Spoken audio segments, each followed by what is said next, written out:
Good evening, Pastor Oh, Ferdy. you're good and loud. This is the best I've heard you ever. Always a pleasure Oh, to dear me. be sharing this platform with you.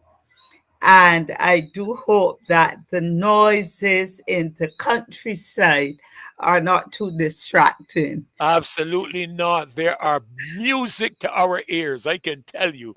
Enjoyable. Thank you. Thank you. And may I take the opportunity to greet, as I always do, the loyal sons and daughters of good evening, firm craftsmen of our faith. And I was in the green room. Thanks for bringing me out of the green room. But I was in the green room from almost the beginning and listening to the various areas you touched on. And certainly it sets a good platform for what I intend to share tonight. And I've been listening again. The this Sunday evening just passed. Um, what a way to spend my Sunday afternoon! But to make sure that we in this studio, we on this platform are delivering the facts straight from the horse's mouth and not like what I've been hearing from that other side, narratives that are not truth, are Hmm. not true and misinformed.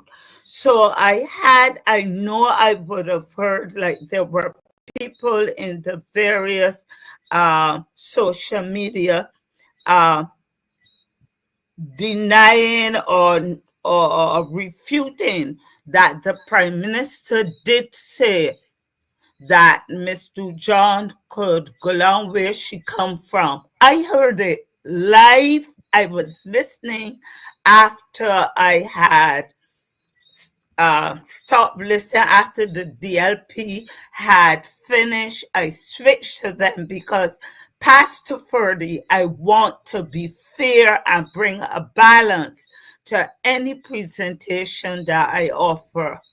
And so this afternoon, I listened again to the some of the deliveries focusing on and not extrapolating out of context and bringing it to you.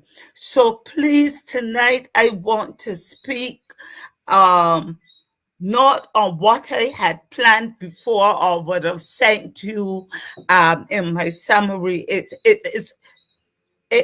brings in some of that, but the shift has been made because of what's playing on my mind and what remains a concern in terms of where we seem to be heading.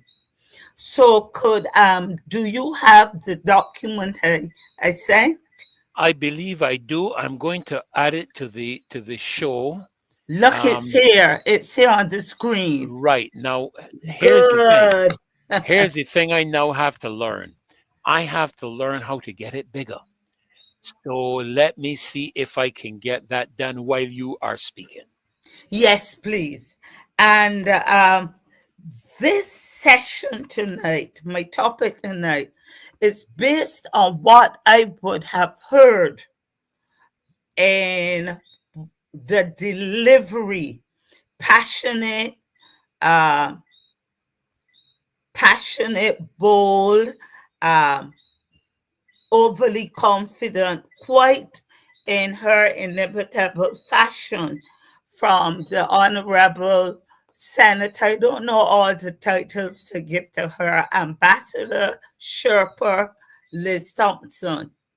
And hence my topic, legend versus legacy. Um, may are you talking too much? How's your throat? I am. Could I I? my my throat. My throat is going pretty well. I did have some problems with it, but I think it's getting back there. So if you wish, I can read it for you. That's fine. I would appreciate that. Although I can't read, it will mean that I'll be squinting and right up to the screen. And Well, I let don't think as we as I'm want that.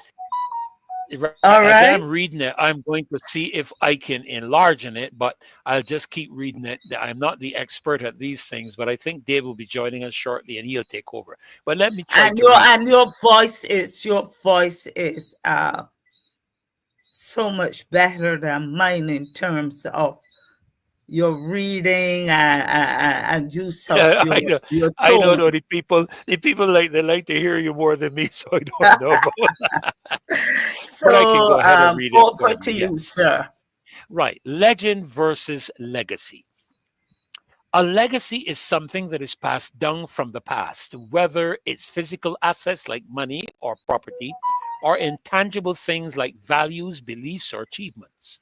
It represents the lasting impact of a person, group, or event on future generations. Not that, Pastor Ferdy, the impact on future generations. Yes, ma'am. Let's go. A political legacy refers to the lasting impact and influence a politician or a political movement has on a society, even after they leave office or the movement ends. It encompasses both tangible policy achievements, hard legacy, and the enduring memories, feelings, and ideas associated with a politician or movement, soft legacy. These legacies can shape public opinion, influence future policy debates, and even impact how citizens understand and engage with politics. And so just let me pull out here. We are tracing hard legacies, which would be policy achievements. And we are also tracing soft legacies, which would be the values and the principles that would have been left for present, but most importantly, future generations. I hope you see where I'm going I, already. I see where you're going, trust me. I see where you're going. Now, can we trace any political legacies in Barbados? We can point to our national heroes. The 11 national heroes of Barbados are Bussa, Sarah Ann Gill, Samuel Jackman Prescott, Dr. Charles Duncan O'Neill, Clement Osborne Payne, Sir Grantley Adams, Sir Hugh Springer, Errol Barra, Sir Frank Walcott, Sir Garfield Sobers, and Robin Rihanna Fenty. And These, do pardon me if I pause at Sir Garfield Sobers. I'm still to work out if that is a legacy that person has brought a legacy or creating a legend. okay, Let's continue. these individuals have been recognized for their significant contributions to Barbados's history and nationhood. Okay, let me move to the next one. Yes, please. Good. Okay. And we're just giving a little synopsis on why these persons have been chosen as national heroes and what legacy they would have left for future generations. Bussa was a prominent Barbadian freedom fighter and national hero who led the 1816 slave rebellion in Barbados. He's remembered for his bravery and leadership in the fight against slavery and is commemorated through various monuments, including the Emancipation Statue in Bridgetown. Thank you. Sarah Ann Gill donated the land on which the first Methodist church was built in Barbados. For her exploits in standing firm against oppression in a society in which she was unlikely to find support, firstly, as a non white person, and secondly, as a woman, she was named as a national heroine. Yes. Heroine. I hope I have the pronunciation correct. I don't want it to Yes. sound as if she is a drug. The right Samuel Jackman Prescott, 1806 to 1871, a politician, journalist, and reformer. In 1843, he became the first person of color elected to Barbados's House of Assembly. Prescott fought for emancipation and equal rights, laying the groundwork for democracy. Charles Duncan O'Neill, 30th of November 1879 to the 19th of November 1936, was a Barbadian physician, politician, and workers' rights activist. Clement Osborne Payne, 1904 to 7th of April 1941, was a Trinidadian-born pioneer in the Caribbean trade union movement. And we Yes, don't I have to speak on that. The 1937 riots were very real. right. So we will pass that then, And okay? no, let's look at the legacy Okay. left. Right. The rioting led to a political commission of inquiry, the Moyen Commission, to investigate the situation in Barbados and other British West Indies colonies. The Moyen Commission determined that all of Payne's charges against the island's rulers were accurate. In its report, it insisted on reforms that Payne had proposed, including the introduction of trade union legislation. Sir Grantley Herbert Adams was appointed Barbados's first premier on February the 1st, 1953, and served until 1966, when Barbados gained political independence and the office was renamed to Prime Minister, according to Wikipedia. He was also the first and only Prime Minister of the West Indies Federation, serving from 1958 to 1962. And may just quickly summarize what follows. We owe it to him for adult suffrage, the vote that is now being desecrated, that is now being trivialized, may I say, Yeah. because people want someone to help them do the heavy lifting, and people want to create power for themselves. It was Sir Grantley Adams that brought adult suffrage to Barbados, so that those, we know how it was, we've said it over and over, those you voting wasn't limited to those who had a certain amount of money or property. That is the legacy up until the 21st of May, 2025. That legacy remains because of Sir Grantley Adams. Could we go on quickly, please? Thank you. Right. Would you like me to finish reading that segment there, the last paragraph in 1950? We could move on. We can move on to the next one. Yes. Okay, great. All right. I'm going to pick it up from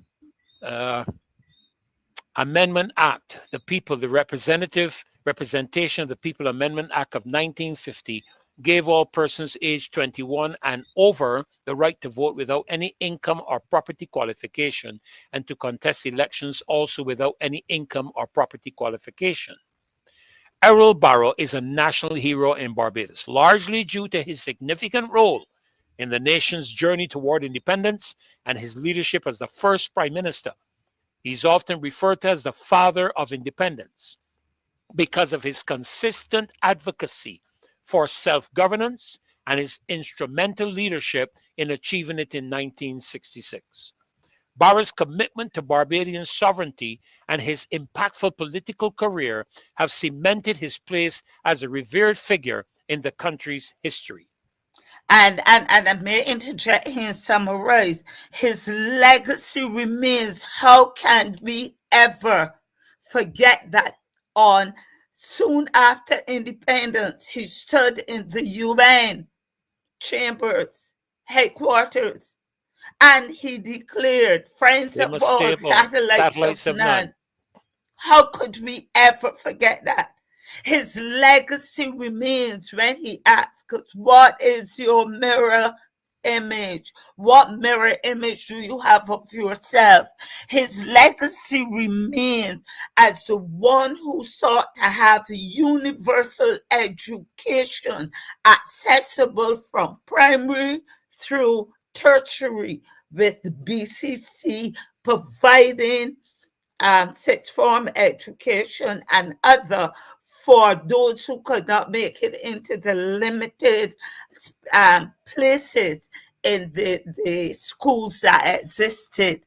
How can we forget his legacy when he introduced the National Health Insurance and scheme? Social security, yes, and the free Yes, secondary education for all. and when he went to borrow that money from Humphrey Walker, the first director, Humphrey tell him he ain't getting it.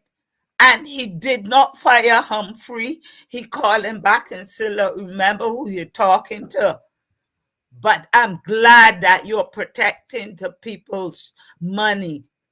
And how can we forget so many other things? That is legacy, the tangibles as well as the intangibles of that legacy. Could we continue, please? Thank you. Absolutely, ma'am. He introduced that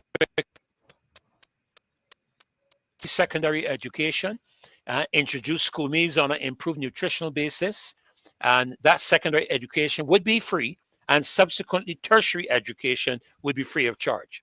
So Frank Yes. Walcott played a key role in organizing the Barbados labor movement and was a major figure in stimulating participation in the nation's political process. Sir Garfield Sobers is a national hero of Barbados and the West Indies primarily due to his extraordinary achievements as a cricketer and his positive influence on the sport and the region. He is widely regarded as one of the greatest all round cricketers of all time. And not only the region, but globally. Yes, absolutely. Globally, a legacy. He is a legend also because of the stories built around him. But he has left a lasting legacy, and he remains revered even up until now. Long live, may his life be good because of the legacy that remains through his contribution to cricket and sports in general. Now, um, Pastor Ferdy, do you have that short clip that I sent? Now, I don't have it. I think that went through to Dave. I am going to nevertheless try to see if I can find it. So I'm going to ask you to please just go ahead and continue to share while I look to see if I can pull that up for you. Yes. I will speak from memory. Why I am I transitioning now to to from legacy to legend. On the night of that last meeting, and Liz Thompson was speaking, she told the those listening that why she asked or she explained why we should vote for they should vote for Chad Blackburn, and she highlighted three areas: voting, I think, for the person, voting for the party, and voting for the leader. And the emphasis was for the leader. And she used the two words, legacy and legend. Her contrast was that the DLP's um, the DLP is uses the legacy of a dead Errol Barrow. And I found that to be dismissive and disrespectful. While the BLP has created a legend. And what is a legend? A legend is can be a person, or is a person who is completely different from a legacy. They are famous, they have the pull, they have the draw. It becomes like a folklore. A legend is a folklore. It is not lasting.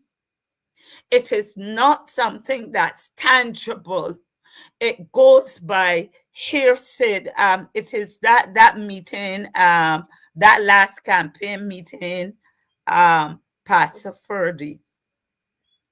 And here we are being told that give give them Mia again. Give them Mia, because Mia is a legend. The Prime Minister is a legend. She has become a legend.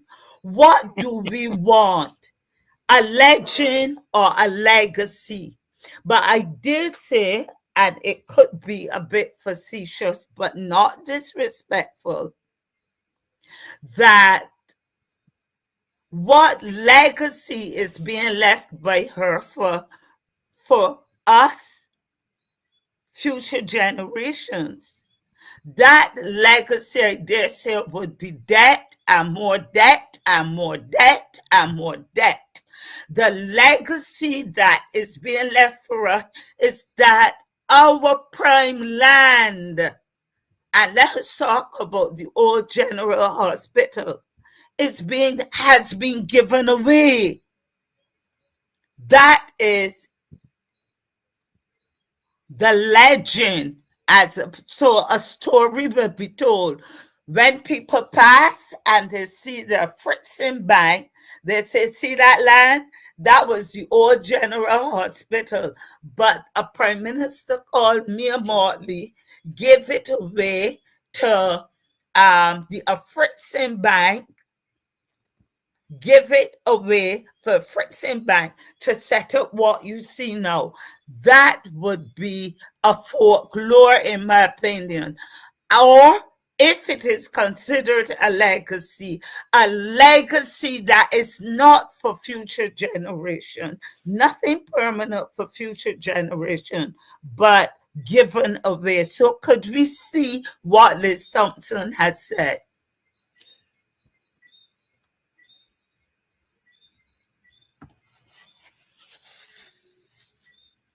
The critical question in this election as to why you should vote for the Barbados Labour Party, as to Are you why hearing? you should add Yes, please. 29 to a government that already holds all but one seat in the parliament.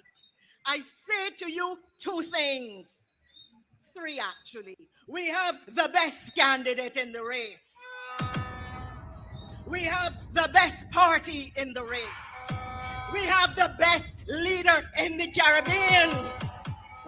And while the Democratic Labour Party is running on the legacy of a dead Errol Barrow, we are running on the legend that Mia Motley has become. Mia Motley, wherever you go now, people tell you, I want your Prime Minister. I wish we had her. The woman is something else. From big country to small country, Barbados has now distinguished itself on the international stage by the quality of its policy, by the quality of its leadership, by the quality of its engagement, by the quality of its communication, by the quality of its delivery, by the quality of its insight, by the quality of its vision, by the quality that is typically Barbadian, but is not found within the Democratic Labour Party. Party. And so I have Let come to talk politics and not policy.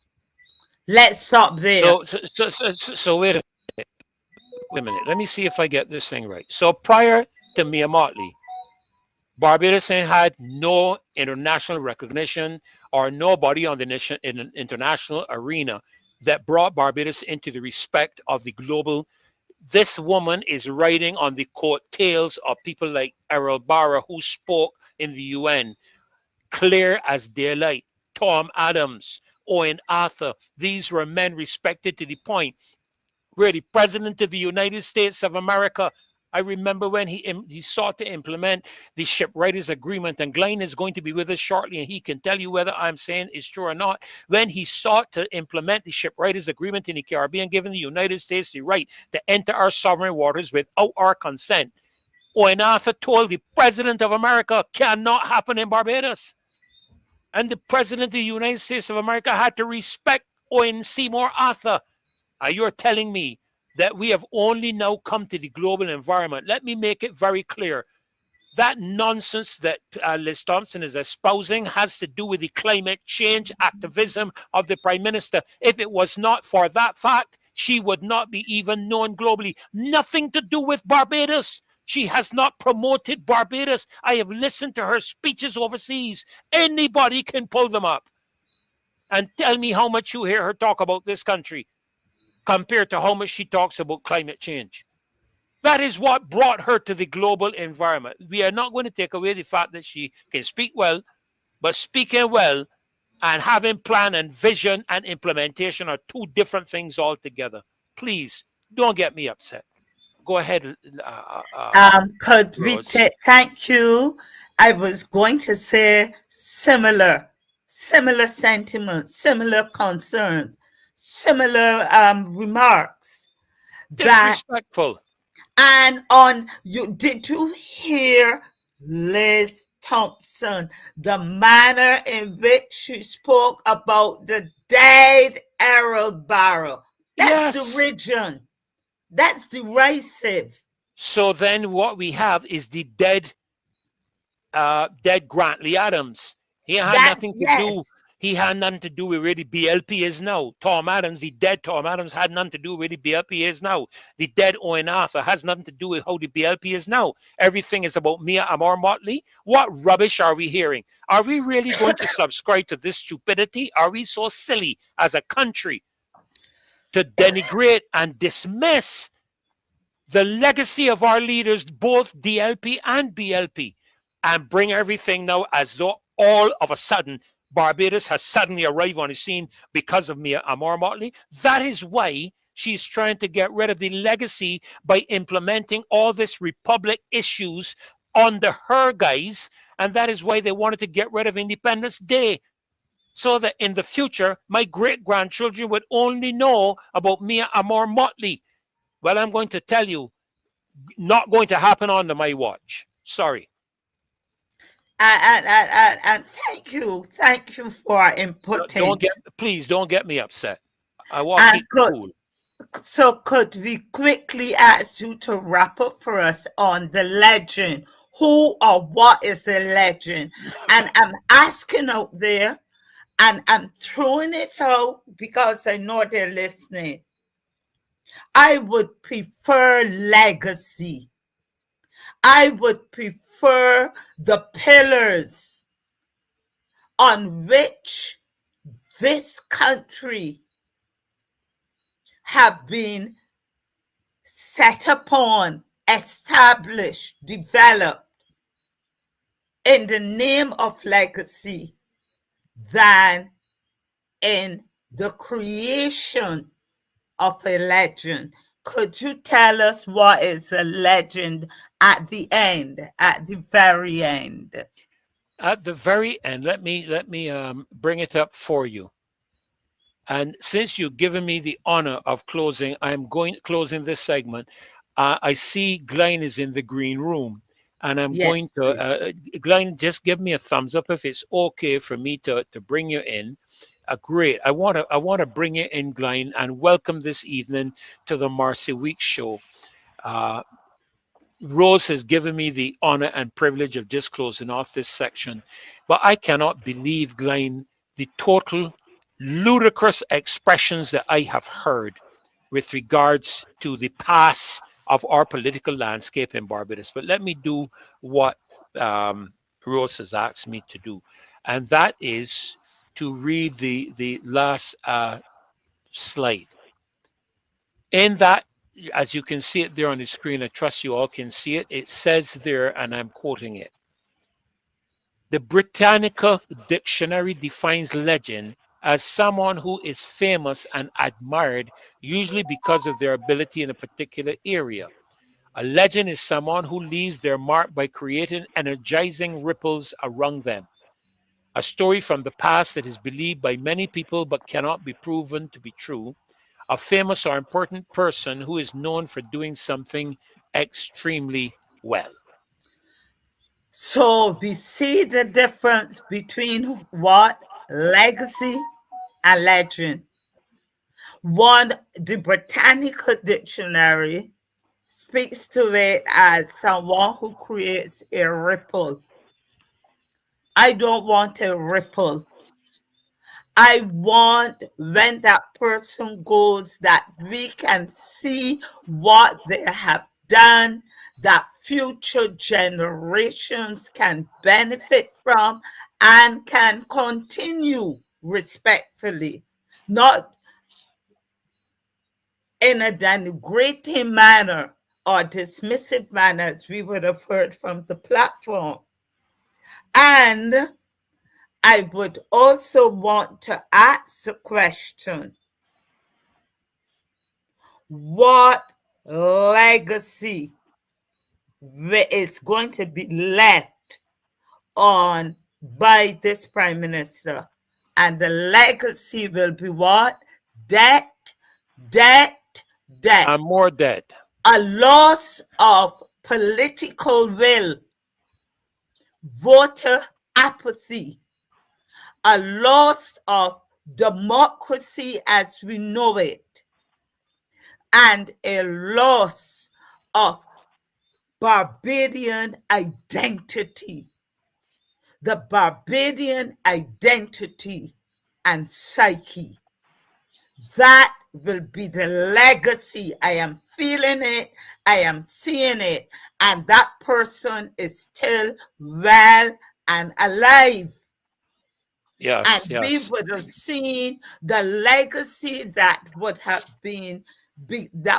begun and that we would benefit from through Arabara, through Tom Adams, the legacy from Sir Grantley Adams, and the legacy from through Owen Arthur and Prime Minister um, um, Erskine Erskine Sandiford. Sandiford and Frondel Stewart.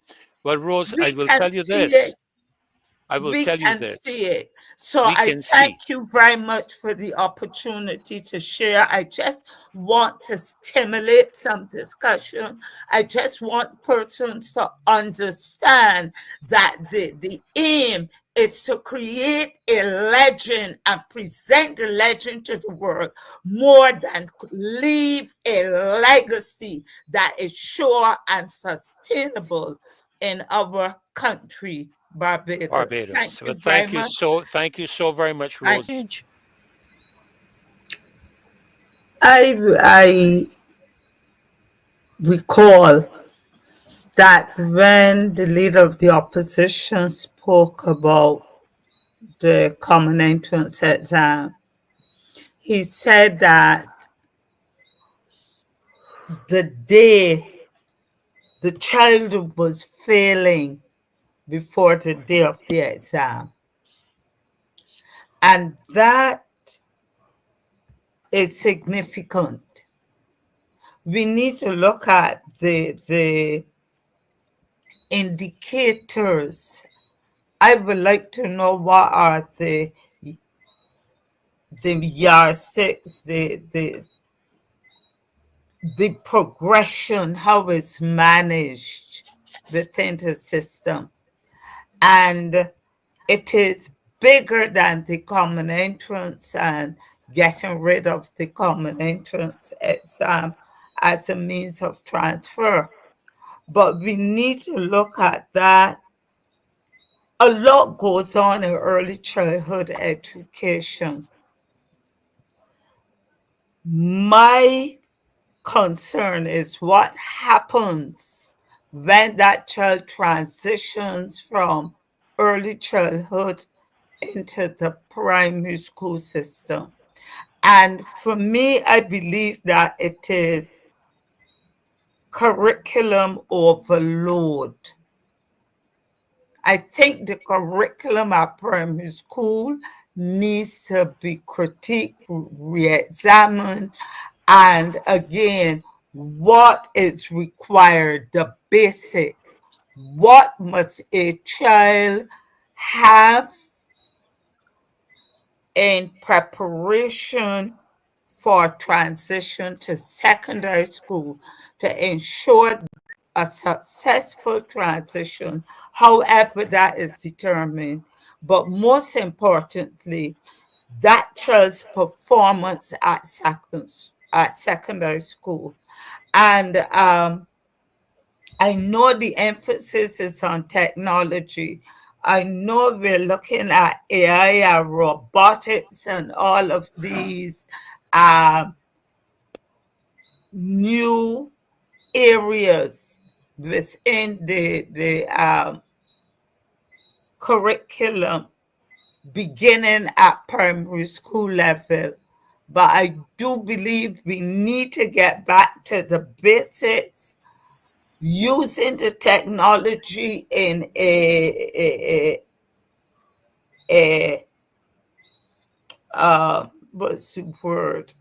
Not informed, but using the technology Appropriate? Yes. Appropriate. appropriately to teach the basics like numeracy, literacy, and comprehension.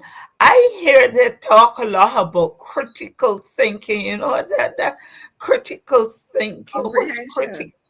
What's critical thinking, Maxine? Comprehension. Comprehension.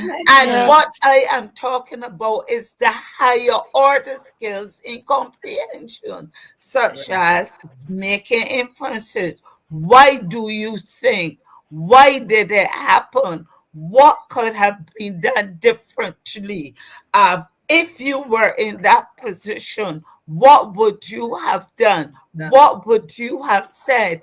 My experience working with children, for example, last Easter, we only had a couple of sessions with a family member who was not, how to put it, they did not think that he would make it into what we call a newer secondary school. When I looked at his report and I looked at his workbooks and his comprehension books and composition, I said, I got some work to do. The young man made it with very good marks into what we call an older secondary school, and not Queen's College nor Harrison College nor St. Michael, but one of those that fall or compromise, but one of those that fell very close to those that four. And you know what I did? For example, they give you four and the teachers here will understand a picture composition. And we teach the children, not me, but children are taught that the the the story must begin with the first slide. And I had to work on his thinking, no, the story can start at any slide. And I said, if there are 100 children writing that exam, always start at the first slide. Let's look at the four slides and see where you can begin your story. Didn't we get some exciting stories? So I'm saying, think, helping children to think creatively, think differently, and you don't have to get all these. I am tired, Maxine and Glenn and Ferdinand and listeners of all of this fanfare about, and we want them to become critical thinkers, help them to even in mathematics, teaching of math. I turn my teaching of math sessions into reading comprehension. Yeah. Yeah, What yeah, next now? yeah. Thanks. Rosie wanted to say Got me something there just tired. now. Yes, please. Now Uh-huh. we're talking about education. I am asking us to keep an eye on this new development within the Student Revolving Loan Fund. And Maxine, we could probably talk about that sometime. You Yes. are asking what could have been done, how that $300 could have been stretched or reallocated or managed differently. The Student Revolving Loan Fund, which was being managed, being well managed, and we know that the debate that went on in the House of Parliament. Mm-hmm. Now I notice that it is called a new suite of loan products dubbed Right. EduFlex. Now they got something else, Then you another flex. buzzword, EduFlex. But my concern is we do know that that loan fund was allocated for overseas students or higher education and training. But now it includes loans for back to school expenses and extended to the primary school pupils. Thank you, So, Rose. Thank you. so, Thank you. Go ahead. so we are hearing, and it concerns me that a mother or a parent or a guardian now will have to. Is it so bad in Barbados that the student revolving loan fund now is opened? What is causing this projection? I don't know. I'm not an economist. I'm not like you, Maxine. I But when I read that primary school parents now can go for up to 8,000 or $3,000 with 38 months to repay, and with an interest loan of moving from 6 to 8% for a loan for a primary school child. Now, you know that concerns me. So I'm asking us to keep an eye on this, what you call it now, the fancy name that EduFlex. they've given it, EduFlex. and you flex. EduFlex. What is that? The EduFlex loan. And now it has a CEO, Maxine and Glenn. Wasn't that student revolving loan fund administered by Publicly. public servants Yeah. with a committee meeting to determine the loans?